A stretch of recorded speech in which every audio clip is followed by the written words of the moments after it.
Everyone's looking in these Atlantis groups. Oh, I'm in the ancient Atlantis group of who. I'm looking at the mapping of Atlantis, and I mean, it's all this is coming back, and I'm like, where is this coming from? That's where I was. So it's very odd that all of this is resurfacing into popular media, which is when I step back and go, whoa, wait. There's something else happening here. Because this happened to me 20 years ago when nobody was talking about this. Does that make sense? So the growth of it publicly shot up red flags for me. Okay? Because what it's suggesting to me is a dimensional convergence where this astral infrastructure that was once hidden is now being broadcasted, ritualized, and politicized. That's what I'm saying. I'm going to read that again. The resurfacing of all of this material and lore and infrastructure, okay, into mainstream channels, the mainstream cognitive understanding, suggests to me a dimensional convergence, as above, so belowing, where this astral infrastructure that was once hidden is now being broadcast, ritualized, and politicized to the masses. That's what I'm saying.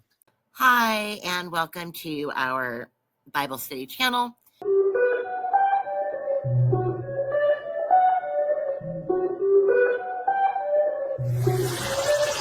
Energy.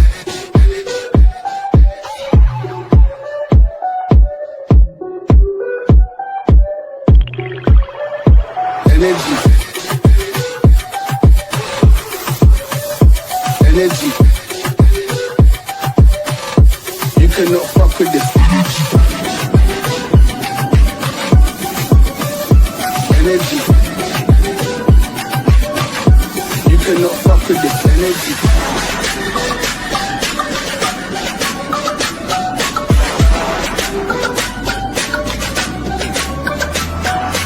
Love to all those in the session.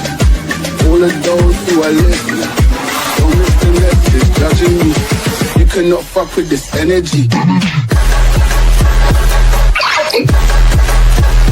Energy. These are videos that go pretty in depth. First thing you should probably do is pause and read our 12 rules for reading biblical text. And if you don't like the 12 rules or you don't understand the 12 rules, well, I don't have time to explain them all.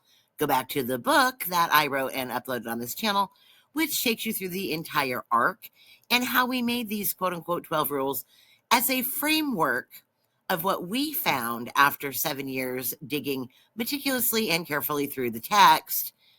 So if you're confused, go do that. If I refer back, well, that's probably because we actually post these things in order. So they're all done in series. And if you jump in at the middle of a series without any schema or background knowledge, and you get all pissed off, well, that's also not our problem. This is a group where we go line by line, scroll by scroll through the text. Warning, we are not language sensitive, so if you can't handle some cussing, it's not the place for you. We also do not endorse nor approve of pretty much any mainstream theology. So if you're looking for that, also definitely not the place for you. We do a video about the characters that we use in our Bible study series. And the reason we do this is sort of so that they can kind of get in your head. So we do have a video explaining why we chose the people we chose and how their sort of energy characteristics go along with the biblical characters to modernize it for people so they know what the heck we're reading. Clearly, the Roman Church was not doing their job and looking for the lost sheep of the reunited House of David. So that's what we're doing, okay? We're taking that away from them because they screwed it up. The brilliant rabbis also down there in Babylon are also not looking for the lost sheep of the reunited kingdom of David. So you're not going to hear let's follow Rome. And you're not going to hear, let's follow the rabbis on this channel. Because, sorry, not sorry, but the Bible wasn't actually written for the corrupt Levitical priesthood post-Babylon and Persia to read it through their little janky books. And it also wasn't written to be read through the eyes of pagan 4th century church fathers. So we're not doing that either. You guys can both have a seat. Oddly enough, the Bible also wasn't written to be read through the eyes of some dumbass scholars with pieces of paper that say they're smarter than everyone, but have never seen a Davidic covenant in their life. Not written for them either. You know who it's written for? It's written for the reunited house of David, who are actually in covenant and are actually the sheep. That's who it's written for. That's why nobody else can understand what the heck's going on. What you are going to hear is what you're supposed to hear, which is, let's follow the king. And let's get started. So,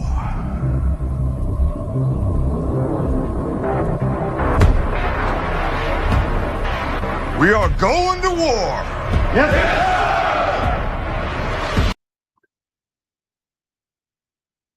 Okay, here we are. We are doing a deck today. We're going on a wild ride today. We're on the e-ticket ride today, where a whole bunch of stuff is going to get thrown at you. And by the way, if you haven't gotten yourself a notebook, maybe that's a good idea, because we put a pin in a lot of things. And today, we're going to do a lot of summarizing and a lot of pulling pins, okay? Because sometimes we say things, and then we don't circle back, and we don't repeat, and we don't lay it out, just say it. So we're going to just say a lot of things today and make some connections and set the agenda moving forward, because although it may seem, it always seems, that our series are all over the place, right? We're in Luke, and we're in Saul's paganisms, and we still haven't finished Psalm 78. We went off on a tangent with ritual, and then we did this apotheosis thing, pops in out of nowhere. Like, what's going on? Hopefully today, we will be able to lay out that agenda for you. But welcome to our last 7 years, because 8, 9 years, 10 years, because you know what? I'm just going to blame the person that asked a question about the Yahweh source. That's where it all started. Because whenever, and I love that happened. When I say blame you, I'm teasing you. Because in our private study group, when we would have a question, this is what happens to us, okay? We go on these giant rabbit holes that seem to lead nowhere, but suddenly it all pulls back together because we stick to our framework. And hopefully we're going to be testing that framework a lot over the next few weeks, because it should fall apart, right? If what we're saying isn't accurate, then it should all start to fall apart. But because these things are going to converge a little bit, and we're going to pull a lot of pins and make a lot of connections. So put your tinfoil hat on, burn some incense, get your notebooks ready. Here we go. Let's wrap some of these up and start to see where all of these are going to converge today. So our ritual and apotheosis series are going to meet, and it's not a coincidence. If you've gotten through the book, you hopefully remember the phrase, get in the boat, because that was the warning that we were given a long time ago. Sons of Moab, get in the boat. Well, this is all leading to the boat. And we'll talk about that in the future, but just remember those 4 words, get in the boat. Okay, because that's been our goal, is to try to figure out what's the boat, where's it going, how do we get in it, what does that mean? Well, let's find out over the next few weeks. We won't answer that question today, but hopefully it'll become a little more clear as we continue to go. So we were doing vocabulary in our apotheosis series, and I'm going to propose, we're going to look at time phrases today. These things like last days, latter days, end times, all of that phraseology, if you will, I'm going to look deep into that and look at some verses, and see how this adds up. And we're gonna bump into an issue. Now we're gonna see when we bump into that issue, does this framework that we've laid out of the lens to read biblical text, is it gonna hold? We'll find out. All right, but we are proposing to you to consider that last days that Peter's talking about in Acts 2 is a time of covenant shift.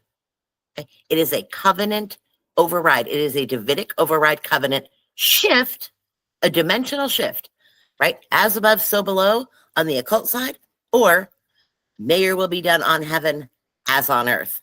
This is the heaven and earth part coming together with Davidic override, which previously did not exist. I think Christians forget this. We're so far removed from the cross, right? We are so many years removed from the cross. And we are so saturated with this idea of guaranteed afterlife. And when I say that, I don't necessarily mean guaranteed heavenly afterlife. I mean, everybody believes that you have a guaranteed afterlife and you are either going to heaven or you are going to hell. But either way, it's just the environment that's different. Your soul still goes on. That's not what I was taught in the Astral. That's not what the entities told me. They had jurisdiction for extinction. So that's one of the big problems that we've really had sort of pulling this together is was that true? Was that not true? Were these evil entities just lying to scare me? Is that biblical? You know, all of these things we didn't know. We had never read the Bible. Okay. We were like every other kindergarten Christians, New Agers, a whole group of us, some Catholics. One lady in our original study group literally didn't know who Noah was because her parents shielded her from all religion. She's like, I'm really curious, but wait a minute, who's Noah? We're like, dude, get in the boat. Noah, it's a thing. She's like, I don't know who that is.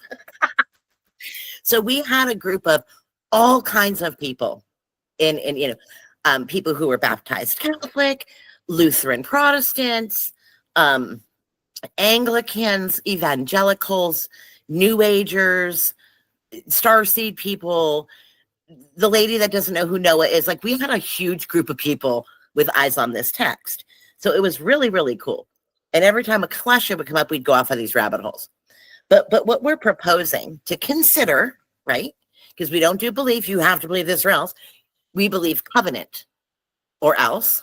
We don't believe belief or else. Okay, as long as your beliefs don't lead you down a path of weirdness, stay to your covenant. You're good. That's what we're proposing. That's our premise, and that's how we look at the text. So we believe that Christians forget that previous to Pentecost, people just didn't walk around in the spirit, right? Like, that wasn't a thing. There was no guaranteed afterlife, right? This is why all of your folks in the Old Testament are sleeping, right? You're going to go, David, when you're sleeping with your fathers, okay? They're sleeping. They're dead. They're not alive, running around the kingdom doing shit.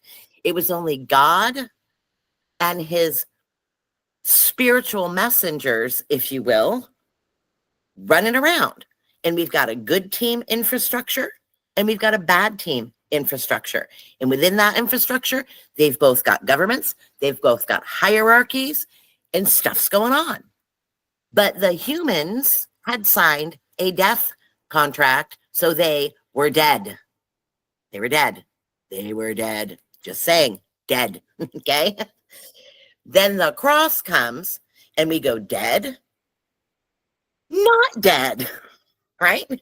We have promise to David fulfilled. So there's this whole covenant promise coming out in the ministry of Jesus, saying, this is what it looks like. I am the fulfillment of this covenant. I am opening the kingdom to eternal life. So dead, not dead. That's like the whole point of Jesus, right? And then we get to Pentecost, and they're talking about end times and last days. Well, that's got a lot of connotation looking at it through a covenant lens, right? We have the last days, end times of these periods of eras, right? We have end times, last days period of changing covenant authority, taking the scepter back, if you will, from Babylon. The scepter is being transferred from this Babylon system into the hands of Shiloh. We have our spirit poured out onto all people, well, because it's Pentecost, and that's happening in that day. So it's the end of the time of waiting for this covenant opportunity and entering the time of, here's your covenant. Does that make sense? We're moving from one giant piece of dead and moving into the covenant of not dead. That's what we're doing here. So when you're looking at it through that lens, Davidic override, jurisdictional authority, it reads a whole lot different than maps and borders and economic systems and political entities. All right. So hopefully we'll see that that lens actually holds even in the prophets. So we'll get there. So where we're starting is our premise is that these last days, quote unquote, that Peter was talking about in Acts, okay, is a indication of a covenant shift, not an end of time, not the world's falling apart and going to be blown. Well, it might fall apart if you're in the wrong covenant because your jurisdiction is going to collapse. Does that make sense? So we've got this override happening. The override is here. The kingdom is open. That's what we're saying the last days are. Last days of dead. Entering the days of not dead. There you go. Okay, does that make sense? And we'll see if that works as we roll along here. Because what he's doing is he's actually quoting Joel. So if we're right to say that this is a time, Peter's time, is he's talking about a covenant shift, dead, not dead, then that should hold up in Joel. Okay? That should hold up in Joel. If it doesn't, we got to shift our thinking, okay? Because he's quoting Joel. So the last days that Peter's talking about are the same last days that Joel's talking about. So if it's truly this covenant shift, it should hold in both, looking through the same lens and not just changing vocabulary because it fits what we want it to say. So we're going to look pretty deeply at that. And here we go. And then why the heck are your governments and religious institutions teaching something different? If our premise holds, why aren't they teaching you that? Then we're going to try to answer some of that today too. But keep all those questions in mind as we go through the text. So after today, moving forward, because some people are like, where the frick are we going with all this?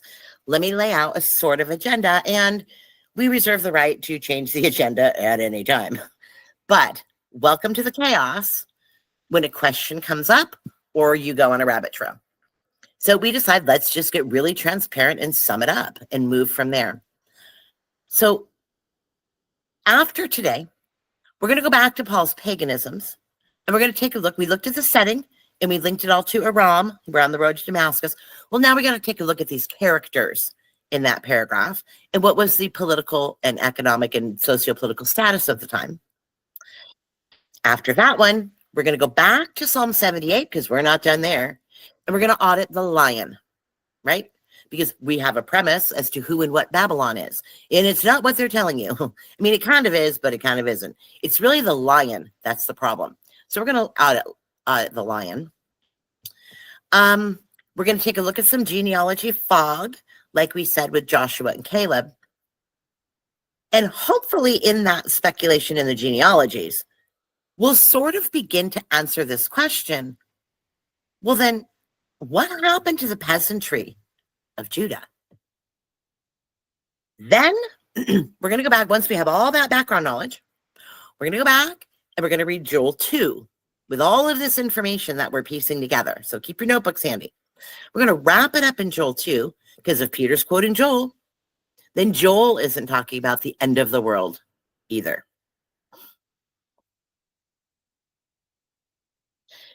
Finally, when we've got all that cleared up, I think we'll be ready for Jesus to call his apostles in Luke. All right, and begin his teaching, because we'll know what's going on. We have some context. Okay. But before that, just what's happened with all this? We're going to do a forensic audit today. And when I say the words forensic audit, I mean something specific. I always say, we're auditing the text. We're auditing the text. We're looking at this forensically. But what does that mean? Well, that means we went through some crazy ass shit in the last 10 years. That's what that means. Okay. We went through some crazy ass shit. And I believe to the fullest of my beliefs. I'm not saying you got to believe this. Okay. I'm telling you, I think, which I don't do often, Pauline Christians are glamored, cosmic Christ followers in denial. So I've made controversial statements before, saying things like, all Christians are Catholic. And since the Catholics are following the logos, well, that's Hellenistic Jews. So you guys are all just Hellenistic Jews. People get so mad at me because I say these snarky things to trigger them to think, but nobody thinks. They don't get my satire. So today, not only are we Hellenistic Jews, they're all Hellenistic Jews.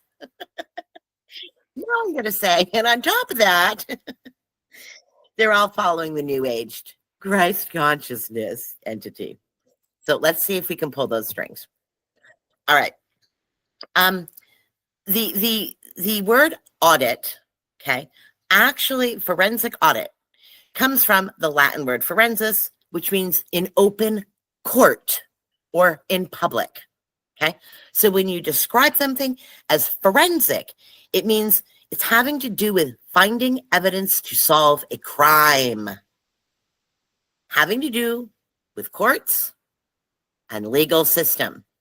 You should have a schema and a context for that statement, understanding the lens that we come at this with. So the crime is what the hell happened to me. The court is the override to that crime. Where I stormed into court and said, God, I'm freaking done. And got the override in court. Okay, by being in that, the covenant override to the crime. That's how we're setting it up here. So I want to review, just bullet point, no emotions, whip through it. What the hell happened? Like just forget the book, just what happened, right? If I was writing a police report for a crime, how would I tell the police what took place? Well, here's what it is. Over 40 years of astral assault with following infant baptism. Okay. I do not, sorry, sleep paralysis book lady on L.A. Marzulli's channel. There actually is nothing in my family of abuse, sexual abuse. I wasn't sexually abused in the astral, nor do my families have any sort of occult, new age, breach vectors, like my parents were sitting around playing with Ouija boards. Like that wasn't our family. It's just not our family. I don't know what to tell you. I'm sorry if you want to say, well, she's lying. She's ashamed. She doesn't just want to say it. Or there's some hidden trauma lurking that she hasn't discovered about her mother. Like, you can believe whatever you want to believe about the story.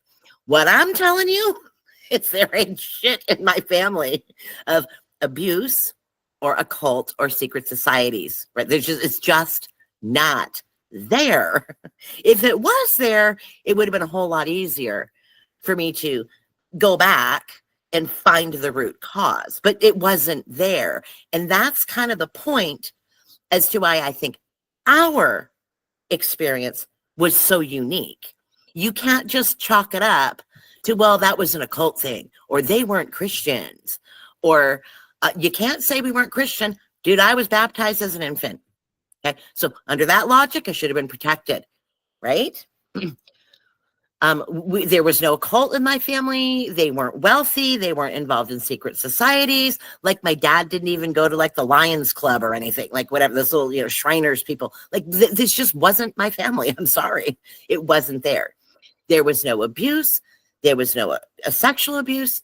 And even when I was taken into the astral, it wasn't this, we're trying to get your DNA or like swab you or impregnate you. Like there was none of that. None of that. I was literally just got the hell shit beat out of me. That's all it was. Okay. And like threats of soul annihilation. That's what it was. I don't know what to tell you. I'm sorry you don't like that story. I'm sorry that you can't, link me to Nephilim, seed war, UFO, Bigfoot people, but like, I can't help you. Like, that's what happened. Okay. Procreation of the species. Like they weren't harvesting my DNA, dude. They weren't doing that. They were just saying, we hate you. We want to humiliate you. We want to show you how much we hate you. We want to pass you around to our friends so they can show you how much we despise you. And just know, clock's ticking, bitch. We have the jurisdiction. We're going to kill you when we're done. That's it. Your soul's gone. Have a good life. Go have fun now. There's back to your body. Go have fun. We're waiting. That's what it was. That's all it was. I'm going to say that's all it was. It was remarkably traumatic. But that was your storyline. Okay? It wasn't rooted in any of this other things reflecting of other people's experiences. Sorry, not sorry, but that's what it is. So, therefore, the baptism performed under Catholic tradition, right, which is Trinitarian, initiated a spiritual contract that was aligned with Pauline theology, not the Davidic Covenant. So we've got two different gods and two different Jesuses going on here. And it left my soul vulnerable to breach or legal access, if you will. And once you're in, you have the door open to legal access, they can come in and interfere with you because you don't have that access door closed because you're not in the correct covenant. Okay, that's our premise. I had recurring sleep paralysis. I hate the word sleep paralysis because I was never asleep. And I think that needs to be said over and over and over and over and over and over and over. I was never asleep. Okay, I was sleepy. I was lying down to take a nap, but hadn't fallen asleep yet. But I wasn't sleeping. This was right in that zone when you're about to fall asleep, but you're not there yet. Like I could have gotten up and walked and gone to the bathroom and, playing with my dolls in bed or reading a book, but like getting sleepy for sure. When you're like, dude, I'm going to crash out. Like you're watching a movie and your eyes start getting heavy and you're like, dude, I'm about to crash out. Let me haul my ass off the couch and go to bed, or just get clumpier into the couch and sleep here. That's the state that I was in. I was relaxed. I was, ready to drift off, but I was never asleep. Okay, that didn't happen. So it was awake paralysis, astral kidnappings, and also poltergeist activity, among other things. Those are the big three that I think of with the attack. There's other supernatural experiences. May or may not have been attacks, just weird shit. But they were breach events. They had legal jurisdiction to come into my energy field. Okay? These began in early childhood, first memory, perhaps since birth. I don't know. I was a screaming child. All I did was scream the whole time. And it persisted for, like I said, over 4 decades, well into my 40s. They were violent, frequent, and psychologically destabilizing. What I mean by that was they were disturbing. Okay, they were disturbing. They weren't possession. Okay, I want to make that clear. I didn't walk around for 40 years, quote unquote, possessed, right? Like my eyes weren't rolling back and I'm drooling and like speaking in different voices. Like that wasn't what was going on. I was not a demonically possessed person. I was infested. My environment was infested, which impacts your worldview, which impacts your emotions, your mind, the way you behave, the choices you make. You're spiraling down and your frequency is getting lower and lower and lower and lower. right? I mean, when you're told 700 times, when you die, we're just going to extinguish your soul after we're done beating the shit out of you. Well, you tend to look at life a little bit differently. And my choice was, well, then have as much fun as I can, because fuck all y'all, right? Like, I don't care. I know where the end of the rope is. So this had a psychological effect on me, and how the choices that I made through my 40 years, which is one of the reasons why I get so angry. I get pissed, you guys. And I don't think people understand that part. So when you're hearing me yell and scream and swear, well, dude, I'm at war. Okay. Soldiers swear. Not swearing is not part of my covenant. Okay. I don't care. You Pauline Christians, your contract is you have to say nice words. Okay. My covenant, I'm at war with the darkest, most ugly, evil forces. Okay. So I don't give a shit if I say fuck that. Okay. Because I'm at war, and I've been at war for 40 years. Okay? I am a soldier. I am a prisoner of war getting out of prison. Okay. My language is not going to be nice. And I'm sorry if that bothers you. I'm also sorry if I get very, very, very angry. And people say, well, she's angry. She can't have the Holy Spirit. You wouldn't be pissed if 40 years of your life was taken from you by these Blavatsky assholes. You don't think you'd be pissed? Now, I'm not blaming every single choice I've ever made in my whole life on this. I'm just telling you, there's a lot of 40 years of potential that was unrealized because of the battle that I was fighting emotionally, psychologically, with drug use, with stupid shit because they didn't care, with my worldview that was impacted by this, by functioning on such a low, I don't give a shit frequency. You make different choices because you're a different kind of person. Does that make sense? I wasn't violent. I didn't go to jail. Like I don't mean years stolen that way. But if they just would have left me alone, I often look back and think, would I have been in that unhealthy relationship? Would I have wasted all those years on all those drugs? Maybe I would have. Maybe I would have been just as much of a dumbass. But like my dumbassery scale was really high. And a lot of it, I think, is based on the choices that I made because I had given up. I didn't give up on having fun. I was very hedonistic. I was going to have as much fun as I could. So, I also look back with fondness going, yeah, but I traveled the world, never kept a real steady job, but had money, traveled the world, partied like crazy. Like I had fun, right? But I wasn't a healthy individual making healthy choices financially, relationship-wise, educationally, career-wise. I made a lot of bad moves. A lot of it, not all of it, but it influences you. It influences you. So I get really pissed off because looking back on those years, okay? I'm not going to call it regret. I'm going to call it, I'm really freaking pissed, okay? I'm pissed, and I'm still pissed. And if you'd like to think that's righteous anger, so be it. If you think that's, well, you just need to forgive. Yeah, well, I'm working on it, but I'm an asshole, okay? I'm working on it, but I'm kind of an asshole too. These guys are evil. These people, these entities are abject evil. So pardon all that. I'm not here to hand out hugs, okay? Nobody gave me a hug in a meadow. I ain't here to give you one either. So they were violent, frequent, psychologically and emotionally destabilizing. The entities that took me communicated threats of soul extinction, never hell.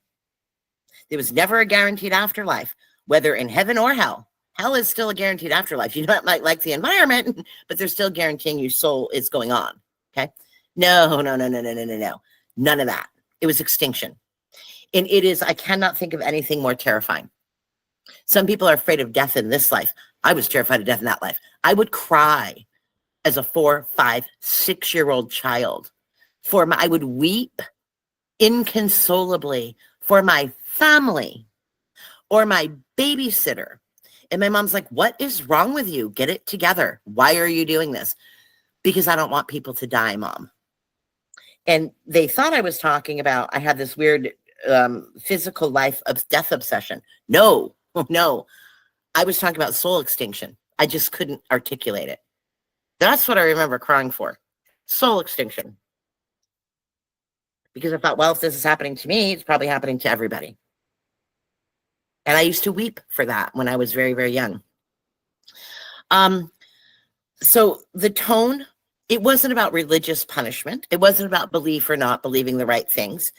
It was literal dimensional erasure, which indicated to me as I got older, looking back, a false covenant infrastructure. Okay, it was a legal infrastructure going on here. Among these dozens of astral events, the one important one that we're going to focus on today involved entry into a constructed kingdom. I was dragged out of body and I was taken against my will into this kingdom, if you will, this astral construct. Okay. In the setting matched the temple of Inkle. Feel free to look at this on your own. I don't promote this at all. This is abject evil. And I'm being clear about that. There are woo-woo people, there are new age people who will disagree with me. And that's their business. I'm telling you from my experience, this is evil. Okay? It is the Temple of Inkle described in a book titled Dweller on Two Planets. The problem is, when I was astrally kidnapped and taken to this kingdom, I had never read the book. I wasn't into New Age, okay? I am not a New Ager at all, okay? I want you to imagine them like grabbing frickin' Lucille Ball off of a bar stool, okay? That's about how New Age I was Lucille Ball in the, not the real lady, the character. Maybe Roseanne Barr. Like, I was sarcastic. I was an asshole. I wasn't hugging trees. I was shooting whiskey at the bar, okay? That's who I was playing pool to make my rent. I was hustling pool to make my rent. And I was sucking down whiskey at the local dive bar. Okay. I was not a woo-woo, patchouli wearing, tree hugging New Ager. So I didn't know anything, zero schema about any of this. So I hadn't read the book. Yet I was in this astral kingdom described in this book. You need to understand that. That means that the kingdom of this book is real because I was standing in it. This was not a reflection of my own construct. These people are like, I went to hell and I saw.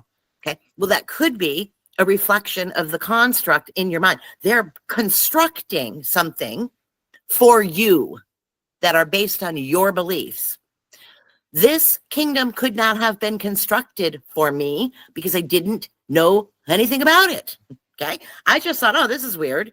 Look, suddenly I'm in a cave. Why aren't you guys beating the shit out of me? Usually when I'm grabbing on a rabbit, you're beating the shit out of me. Why am I walking through a cave? Like, I had no clue. Okay. So I hadn't read the book at the time. Actually, to this day, I still haven't read this book. So I'm not an expert on the Dweller on Two Planets. And you'll see that today. The architecture inside this astral kingdom included several notable things that were impressed upon me how important they are.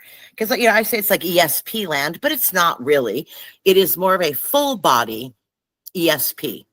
It's not just intellect to intellect. Oftentimes you are given coded, the only way I can describe it is coding into your nervous system. So you know, right? You know, it's like that feeling, that inkling, that instinct that you just know something's wrong. You just know what this means. Does that make sense? But they're not like putting words in your brain necessarily. You can talk brain to brain, but there's also just this, I call it impression onto your nervous system so that you know fear, happiness.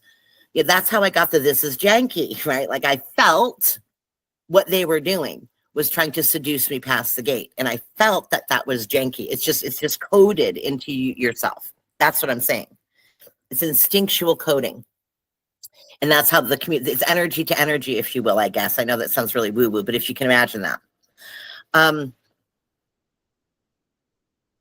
So there was a light pedestal. The sealed book, it wasn't sealed. It's just I couldn't see it.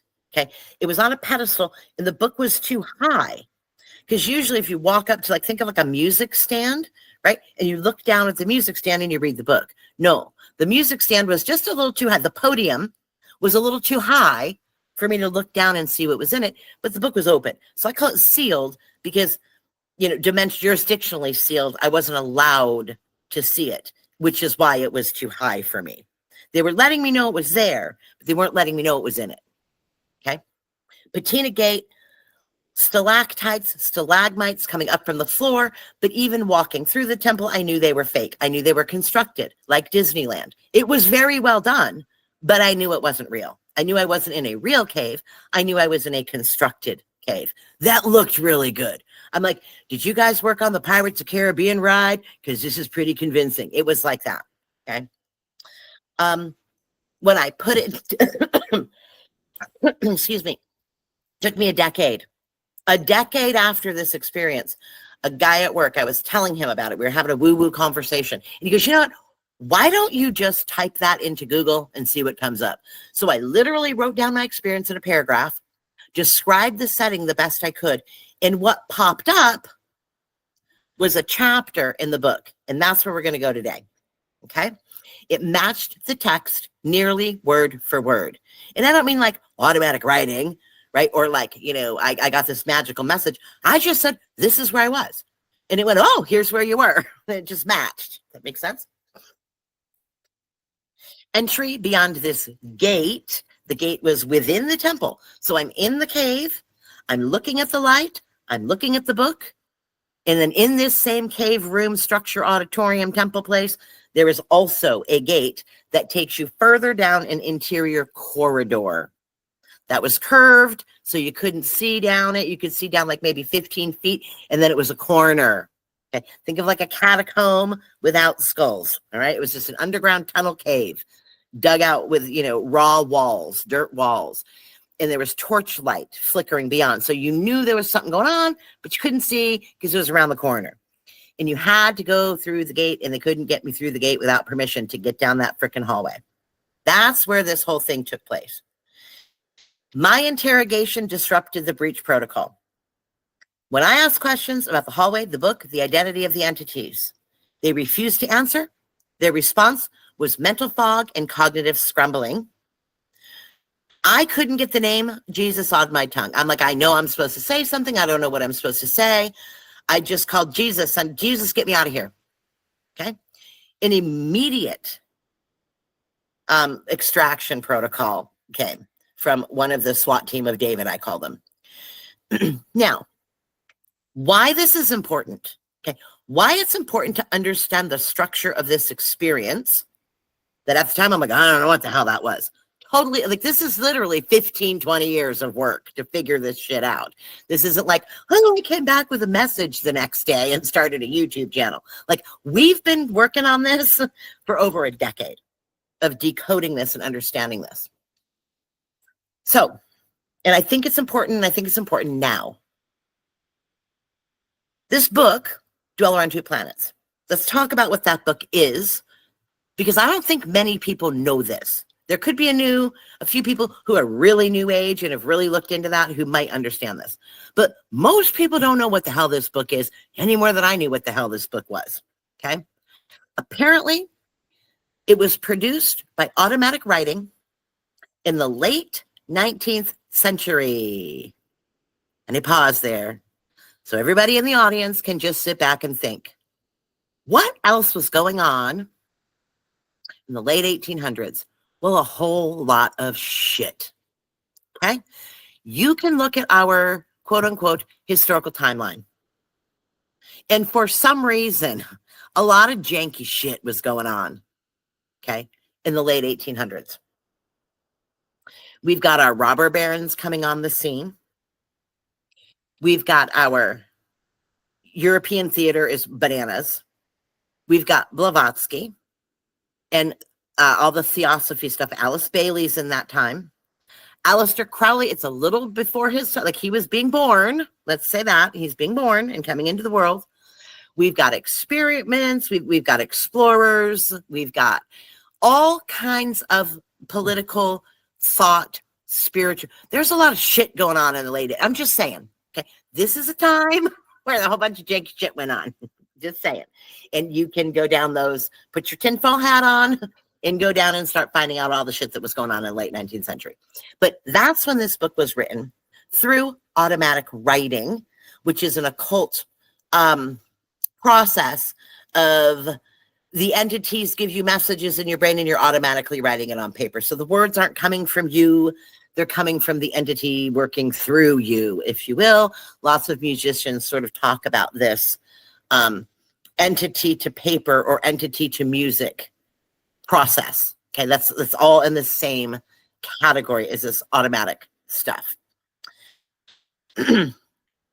This writing was attributed to an entity named Philos the Tibetan. This is why in some of my videos when I'm speaking quickly and I'm talking about Philo of Alexandria, sometimes I'll say, well, Philus of Alexandria. It's not. It's Philos the Tibetan.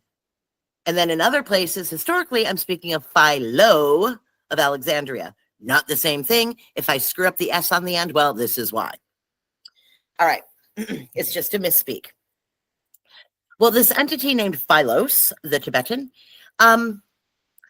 he wrote through this dude in automatic writing in the centuries, and this book claims Atlantis. Okay? And if you'll notice, in woo-woo land, everyone is talking about Atlantis right now. Everyone's a starseed from Atlantis right now. Everyone's going back to Atlantis right now. Everyone is special because of Atlantis. And you've even got Christians saying that Atlantis is the pre-flood world. Put a pin in that. Okay? Put a pin in that. Because this book claims to be the pre-flood Atlantis information. Okay, so Philos the Tibetan is coming and telling this dude, write all this information down because this is super secret information about the pre-flood world of Atlantis. That's what this book is. Okay, interestingly, didn't know it till later, this book also details astral travel, reincarnation cycles, a hidden temple beneath Mount Shasta. Put a pin in Mount Shasta. All right. It also talks a lot about karma, this idea of karmic cause and effect. And we'll get to that at the end today. A little bit. Now this book's imagery. In this very short scene of this temple, has light pedestals, sealed book, astral gates, crystalline architecture, all the same architecture that I was talking about. You will hear in various New Age groups, such as I Am activity or the I Am movement, a group of ascended masters called the Great White Brotherhood. And if they are not part of the actual Great White Brotherhood, those assholes, they're not calling them that, but they're borrowing the same language of quote unquote ascended master teachings. So that's what we're dealing with here. Okay. This is what we're dealing with, is this ascended master infrastructure. Well, the ones behind this book aren't necessarily the Great White Brotherhood, but it is. And we'll get there in a minute. Just put a pin in that. But it's the same sort of ascended master infrastructure, if you will. Okay. Whew. And this is where you get New Age people that say, no, Philos the Tibetan wasn't actually an ascended master. Shut up. Shut up. Shut up. Shut up. The Great White Brother. Shut up. Stop. Stop. It all overlaps. Okay. You are just New Agers who argue about that kind of shit are basically Christians who argue over doctrine. Same thing. Okay. I want you from here on out to think of New Age philosophies, structures, spiritual infrastructure, and the arguments and groups and differences between the groups. Just think of those as massive amount of denominations of Christianity. There you go. Okay. So, and Christians are going to argue themselves into oblivion. And the same thing with New Agers. They're all in a different little part of it, but it's the same ritual infrastructure. Okay. All right. Let's keep going to the next one. All of these constructs, or this kingdom and this spiritual architecture that I knew nothing about 15, 20, whatever years ago, you're now seeing a flood of it in spiritual, New Age, Gnostic, political rhetoric. Today's Gnosticism is not the same Gnosticism as ancient Gnosticism. Let's get it clear. Okay. Aleister Crowley does his little church belief thing. He actually does a Gnostic mass. Okay. Like a Gnostic Catholic mass. Like Catholic mass, well, he does a Gnostic mass. Aleister Crowley is not historical Gnostic. So let's just keep that clear. This word Gnostic, the actual historical meaning of Gnostic has been hijacked by New Age. So just know that every time the word Gnostic is used, it's not meaning ancient Gnosticism, which also had 15,000 denominations. So it's that word. The people claiming to be Gnostics today are using that as a word, not as a spiritual movement. Just know that it's different. Okay. It's another rebranding of a term. And I'm not saying that ancient Gnosticism is any better than today's Gnosticism, but just know that is a loaded term and it means something different to whomever is speaking that term. Okay. But all of these constructs, this infrastructure is popping up in spiritual and political rhetoric. And it alarmed me because I went, wait, this is some random stupid ass obscure thing that happened to me 20 years ago. Why am I seeing this now? This is a fucking problem. Okay. That's where my brain went. And hopefully you'll see that today. This includes public prayers invoking 7 rays, references to etheric temples, and language about ascension in the age of Aquarius and the golden age. All right. Which also goes with the coming of Christ. Not the coming of Jesus, the son of David. It's always the coming of Christ, which is where we're going to be very careful. There's a difference. The resurfacing of all this material that I went through, decade or two ago, in mainstream places, okay?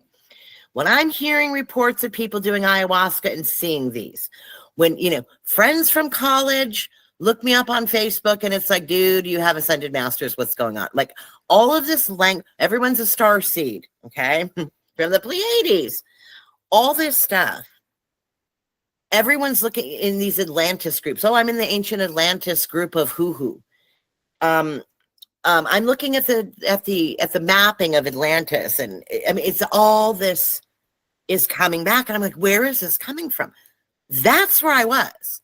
So it's very odd that all of this is resurfacing into popular media, which is when I step back and go, whoa, wait. There's something else happening here. Because this happened to me 20 years ago when nobody was talking about this. Does that make sense? So the growth of it publicly shot up red flags for me. Okay? Because what it's suggesting to me is a dimensional convergence where this astral infrastructure that was once hidden is now being broadcasted, ritualized, and politicized. That's what I'm saying. I'm going to read that again. The resurfacing of all of this material and lore and infrastructure, okay, into mainstream channels, the mainstream cognitive understanding, suggests to me a dimensional convergence, as above, so belowing, where this astral infrastructure that was once hidden is now being broadcast, ritualized, and politicized to the masses. That's what I'm saying. That concerns me. Star seeds will argue with me all day long. I'm not going to argue with you. You go ascend. You go 5D yourself into starseed land. That is not my business. That's your business. I'm telling you, these motherfuckers are evil.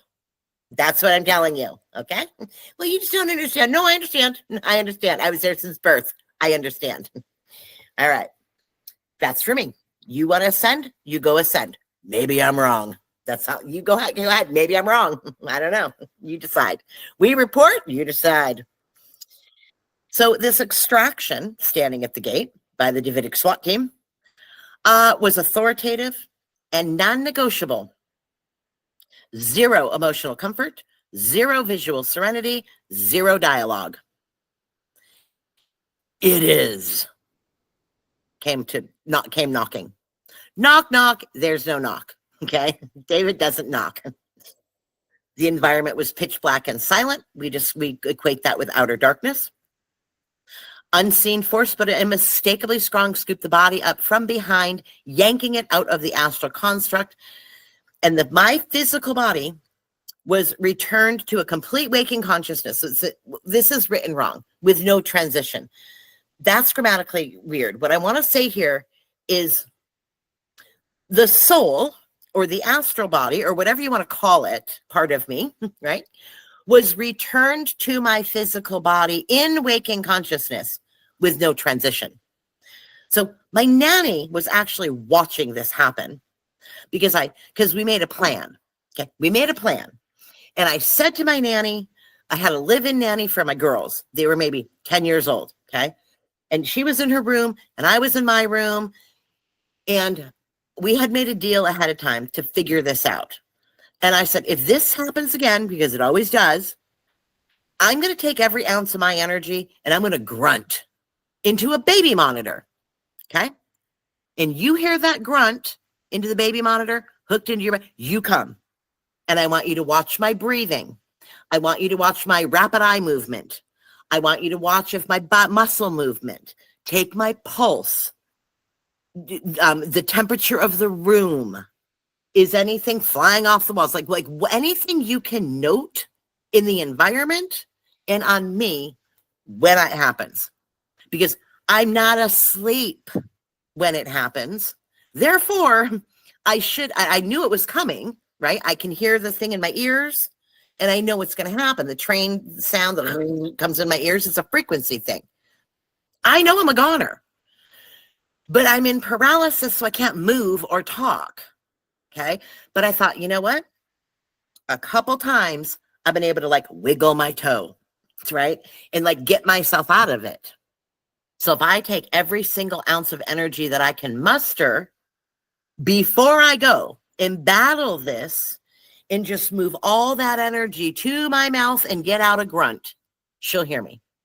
And then she's going to say, I can't keep that going because it's like a one-time deal. You can't just fight this. But I said, if I can fight for a minute, just a second, and then go, because you're exhausted from just that. Okay, you're physically exhausted, you're drained, you can't do it. And I was able to get that grunt out, and she came in with her notebook because she heard it in the baby monitor and logged everything. So at the point of grunting, she says my eyes were still open for about, 6 minutes, 4, 5, 6 minutes. And then my eyes went down and it appeared as though I was sleeping. Okay. So the grunt is my proof that I wasn't asleep. Does that make sense? This wasn't a dream. That's our forensic audit, that this was actually happening. There's that grunt and her hearing the grunt and following the protocol. Okay, I'm telling you, we were pissed at these people. We're going to figure this shit out. Okay. So when my astral body was evacuated and put back into my bedroom, okay, I was just awake. It was just boop. Here I am. I'm back. I'm awake. There was no waking up. There was no, it was just boom, I sat up. That was it. A couple other things happened in the environment, but we don't need to talk about that for our purposes today. So my physical body, I was back in the physical body, which was boom, awake. Okay, immediate waking consciousness. No transition whatsoever. The extraction resembled dimensional SWAT, not a happy pasture scene. That's what happened. Okay. So we're going to take a look at this.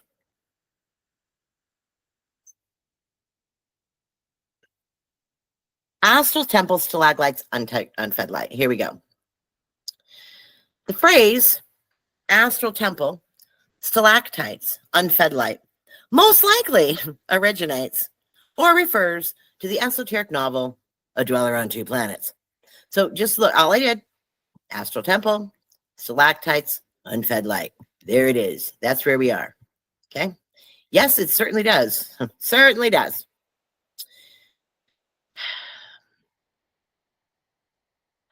In the book, the protagonist describes a grand temple in Atlantis, known for the Temple of Unfed Fire, whose interior is modeled based on a cave. It's an astral temple, and what this means is it's a sacred space, according to AI, that practitioners of ceremonial magic or witchcraft build in the astral realm through visualization and meditation. Now, another interesting thing is pre-AI, right? We didn't know this, okay? So back in the ritual video where I explained seeing this dimensional kingdom, and I said, I want you to think quantum, I want you to think data, I want you to think hologram.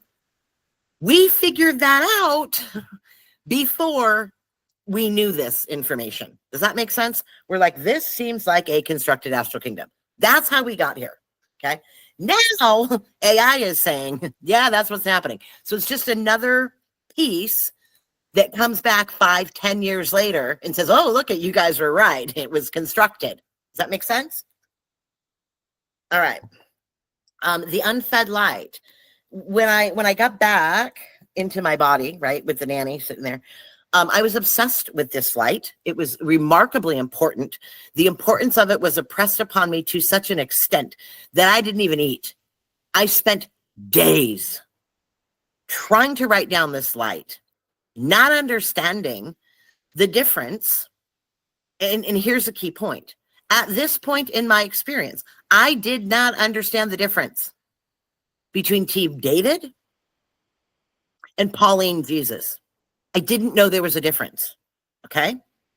And you'll see, hopefully, why I was confused until I got into Davidic Covenant and then was able to discern entities and which team was which.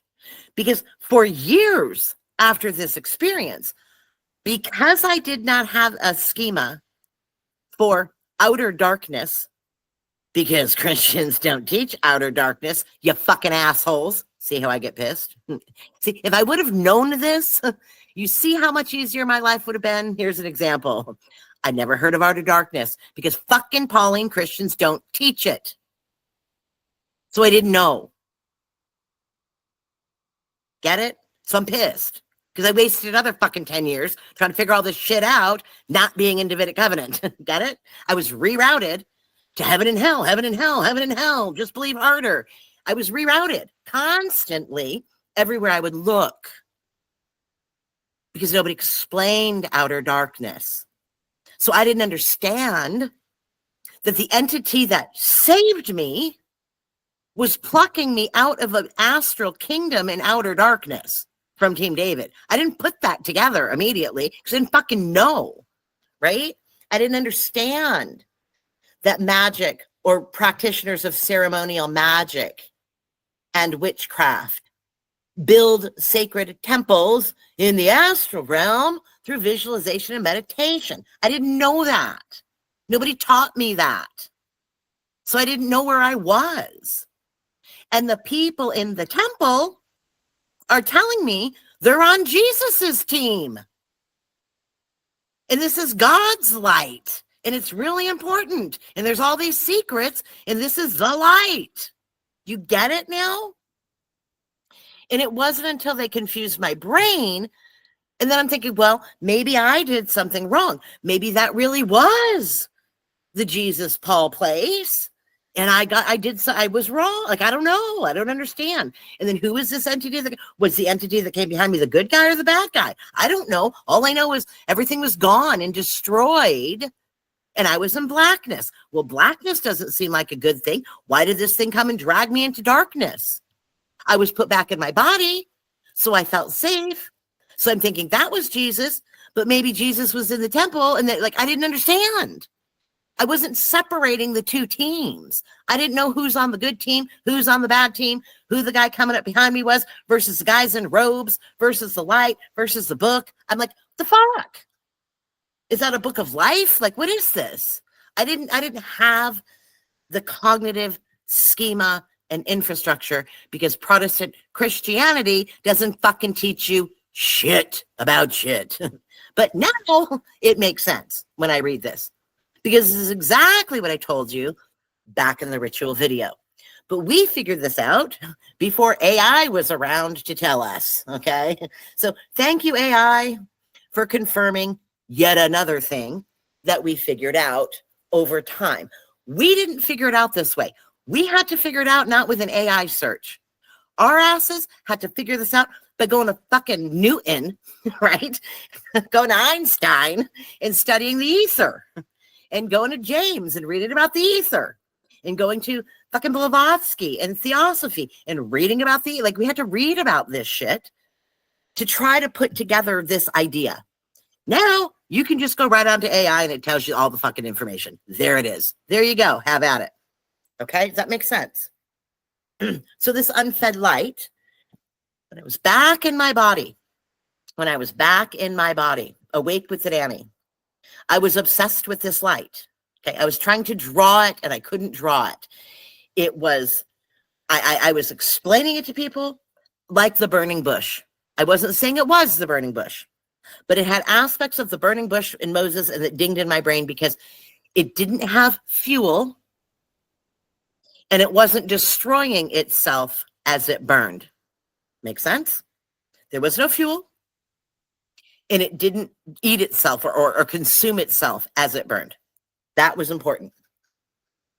And it is from an Atlantean temple. So there's all of your Atlantis stuff coming up. Starseed people, have at it. Post-Diluvian world, or whatever it is, pre-flood. Okay.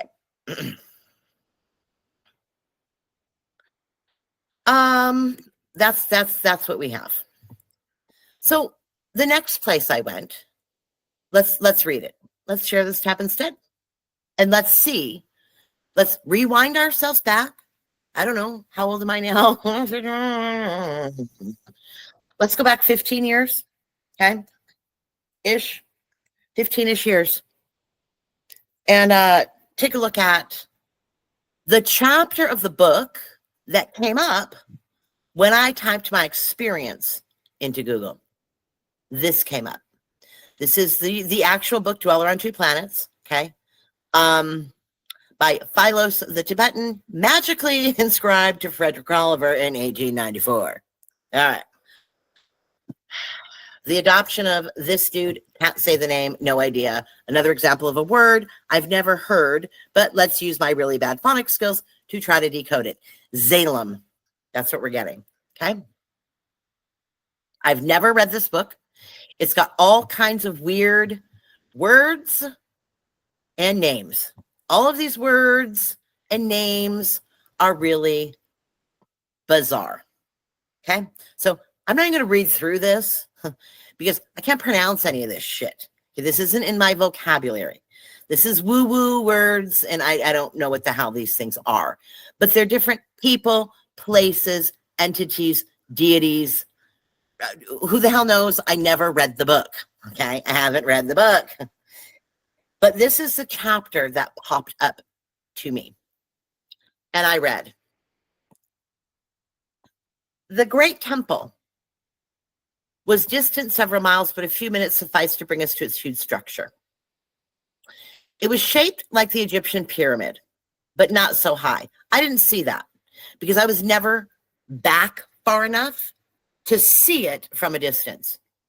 When I was taken out of my body, I was immediately placed in the astral world at the opening, the doorway to the temple, if you will. So I don't know what the shape of it was. Does that make sense? I know it looked like it was carved into rock of some sort, but I didn't know that it was a pyramid shape. I don't know what it was because I was like standing in the entrance to this thing.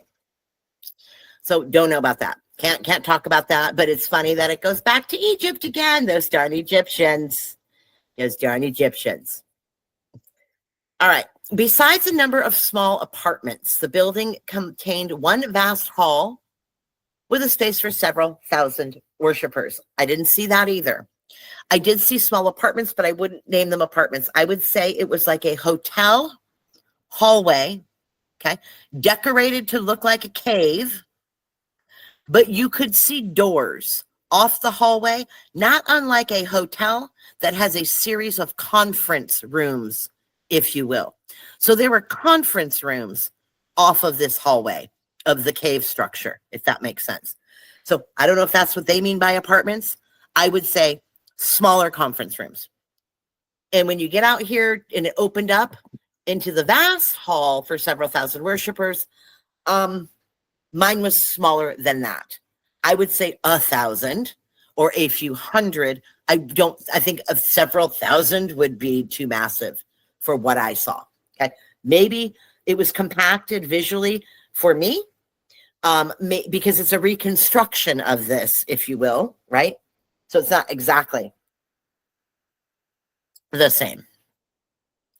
But the Poseidon, or the Poseid, these are the Poseidon people who are from Atlantis, their habit of copying nature was followed in this sanctuary, and it was a sanctuary, with extraordinarily faithfulness. Instead of straight walls or alcoves, the ordinary arrangement of interiors, the auditorium was a faithful semblance of a cave with both stalactites and stalagmites. 1,000% true. That's the first thing I said when I got back and wrote into our notebook and discussed with my nanny, is we are capturing this place of the caves. But I also knew, standing in it, that it wasn't real. I'm like, it was a Disneyland cave. It was really well done, but I knew it was still Disneyland, which makes sense with this.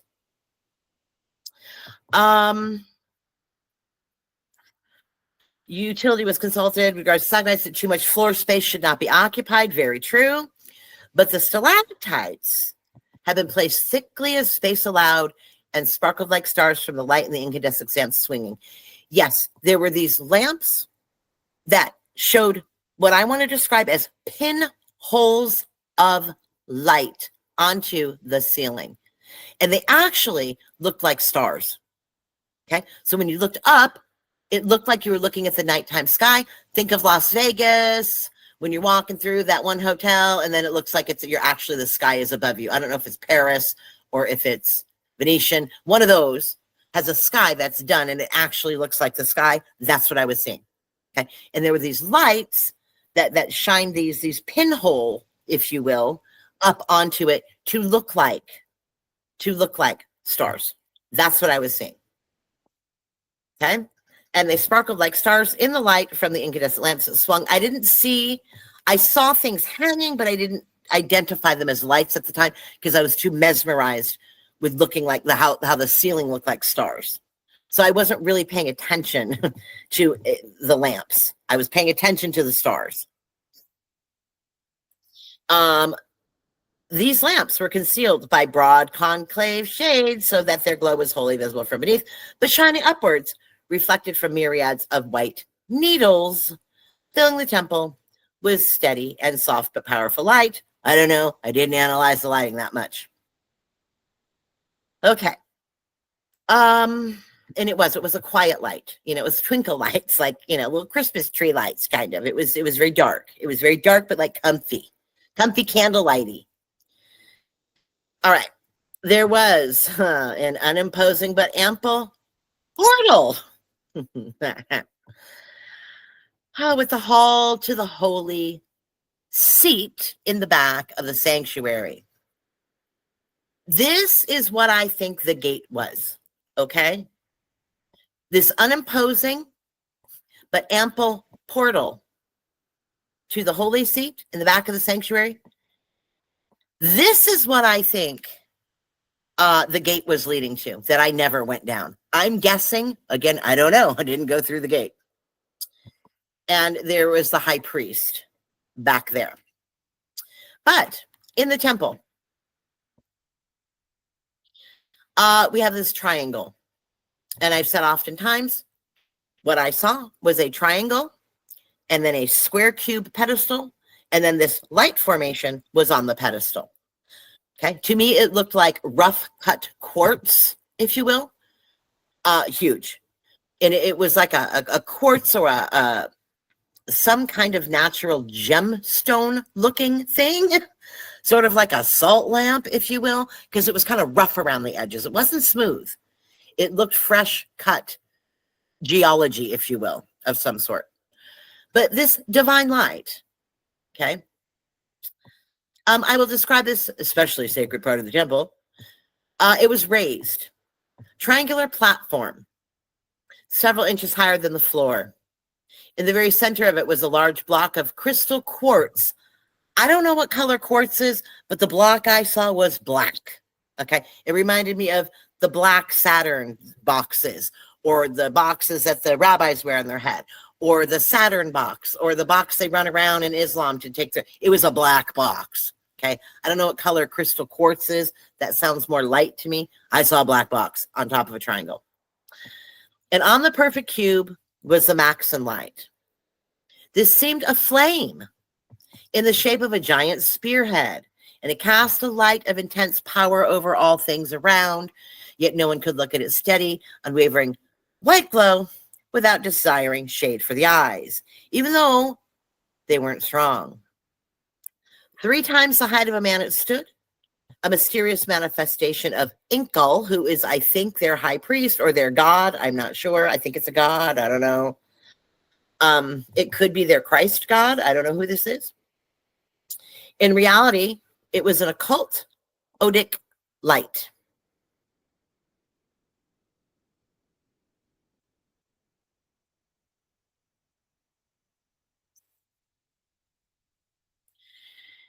It witnessed grander development of Poseidon and its capital city, and had seen the original Temple of Inkal, a smaller architectural structure, unworthy of a great people, torn down, and the present Enkathalon, which is temple, built around it. So it was a rebuilt temple, if you will. It made no heat, didn't even warm the quartz pedestal, yet for any living being to touch it was fatal in the instant of this rash act. 1000% true. I was given that warning to such a degree. And here's why I was given that warning. When I stood in front of this light, it was roped off like museum ropes. So I couldn't go in there. But this thing hypnotized me. Okay. That's the best word I can use. I want you to think of the kid in the Jungle Book talking to the snake, Ka, right? And the snake kind of talks to the kid. In the Jungle Book, kid's eyes start going woo, woo, woo, woo, woo, woo into circles. That was me standing in front of this light. And there was such, I can't explain this feeling, guys. It was addictive. It was impulse. It was cellular. Everything in mind and body wanted to dive headlong into this light. It was temptation beyond temptation. Everything wanted to just go into the light. Everything I had desperately wanted to jump into that light. And I was kind of pissed that I couldn't, because they said, if you do, you die. And I'm like, oh, I don't know if I believe you guys. I'm going to go anyway. Like, that was my thought process. And that's when I was interrupted and brought to the gate and saw the book and the gate and all that. But for this time, I believe in Odic means, I want you to think in the occult world, Odic means energetic. Okay. So what I believe, me personally believe, is that it emanated frequency that pulsed, or I want to say scanned your frequency and matched it. Does that make sense? It was personal. So it is scanning your frequency, if you will, reading your mind, scanning your, but like not just reading your mind, reading your cells, reading your data, if you will, to match your energy field so precisely that you cannot pull away from it. That's what I want to say. And I don't think, you know what I mean? So I think it would scan people, align to their frequency, and make them want to jump in because it was exactly their frequency. That's what I'm saying. And I know it sounds bananas, but that's what it was. Okay. Sounds crazy. I know. Hey, what are you gonna do? So it was supposedly fatal in the instant of this rash act, which is what I was warned about.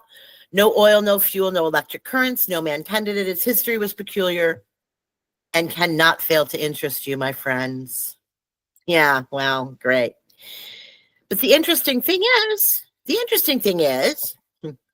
we meet a new guy, and no one knew where he came from, and not a few were disposed to question his statement, which all were in doubt as to whether his meaning was figurative or literal when he said, I am from whatever the hell. Lo, I am a child of the sun. Oh, we have a sun god showing up in this chapter. There it is. There he is. Behold, Inkle is the father. I am the son, and he is in me, and I am in him. You should recognize that. You should recognize that. Okay? So we're going to go back when he says, I am the son. Let's go back and read again. I am from Inkle. Inkle is the father. I am the son. I am a child of the sun. And I've come to reform the religion of life, the religion and life of this people. He's reforming the religion and life of this people.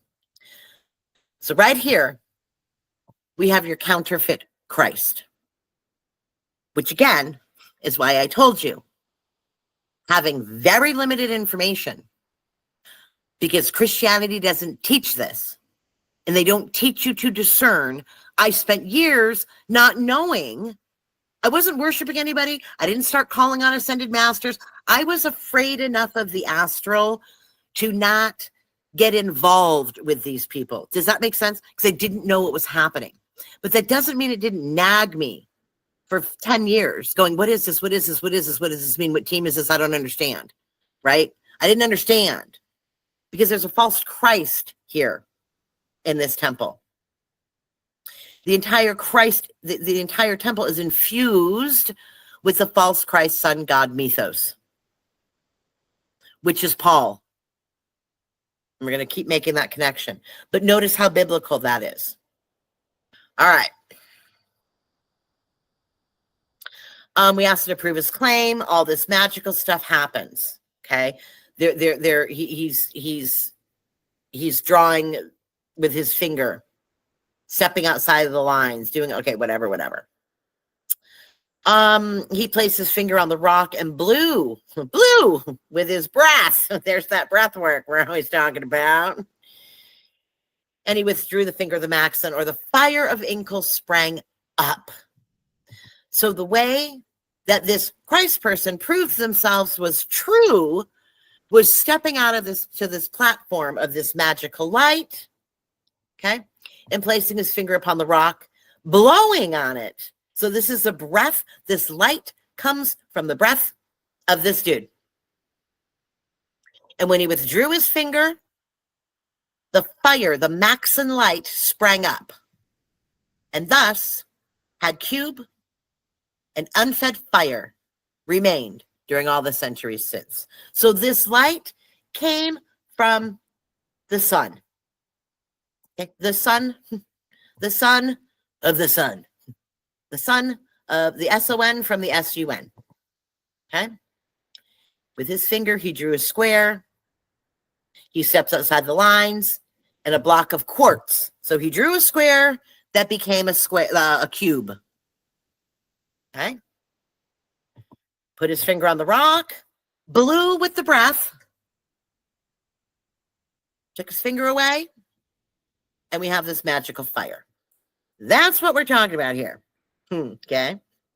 Okay. He said, this person, whosoever should add or take from my laws, that person should not come into the kingdom of Inkle until I come on earth for the final judgment. Oh, so this guy's coming to earth for a judgment. Sounds interesting.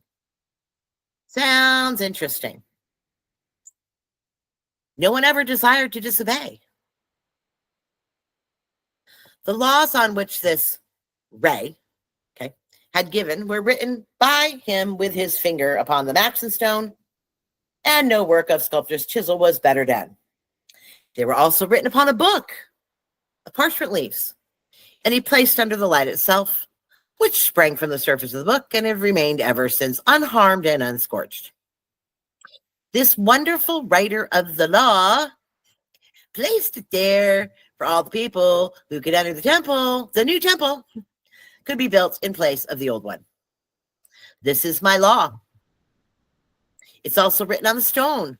No man shall remove it lest he die. Behold, the book shall disappear in a sight of a multitude, and no man shall know its place. Then shall the unfed light go out, and no man will be able to rekindle it. And when these things have come to pass, the day is not far off when the land shall no more be. It shall perish because of iniquity, and the waters of hoo-ha shall roll above it. I have spoken. We have a lot of biblical parallels here. But of course, I didn't touch them because I was never taught anything biblical when I was running around calling Christianity.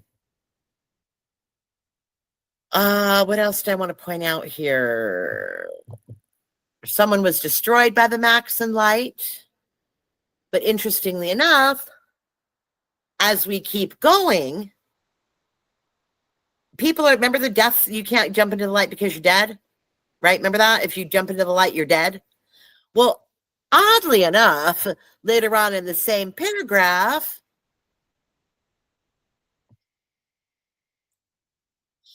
the bodies of all souls who passed were cremated. So they're thrown into this light. Okay? If the incinerated body was that of a human being, the ashes were taken to wherever and cast into the Maxon. Well, why are the human ashes being cast into the Maxon? The Maxon is the light. The light kills you. You're not supposed to go in the light. But all souls have to, which are passed into death, which basically means death, were cremated, and the ashes are thrown into the light as a ceremonial act. Okay? I don't know why. But instantaneous disappearance of any object occurred at the contact with the marvelous unfed light. It has been sung by poets as the gateway to the country, which each soul must discover to itself. To die without, in some manner, passing into the Maxon, which is the light, either in corpus personae or by the ashes from prior incineration, was thought to be the most frightening calamity by the greater number of the people. So why are we not jumping into the light? But your soul, in order to die, has to go through the light of destruction. I don't know. It just, you see, there's contradiction here. Contradiction here. Nevertheless, this is the kind of stuff here, and I'm just not going to keep going. But you get the biblical overlay of the false Christ. Oh, here we go. Here's one on the Savior. This is our Savior, our sun God Savior, right?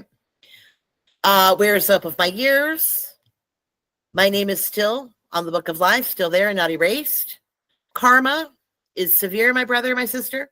But our Savior, the sun God guy, said, follow me.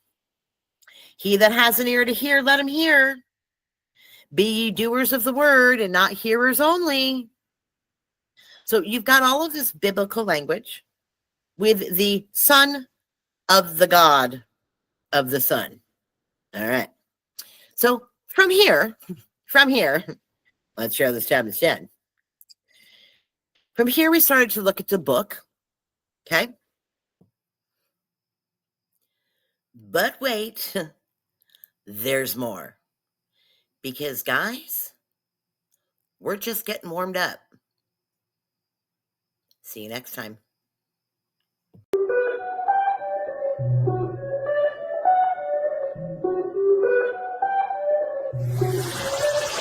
Energy.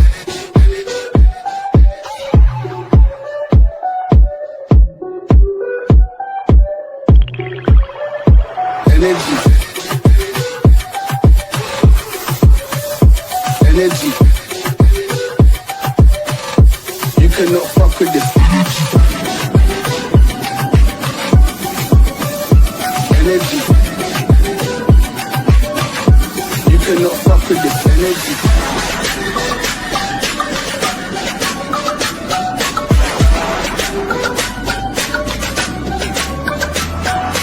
Love to all those in the flesh, all of those who are listening.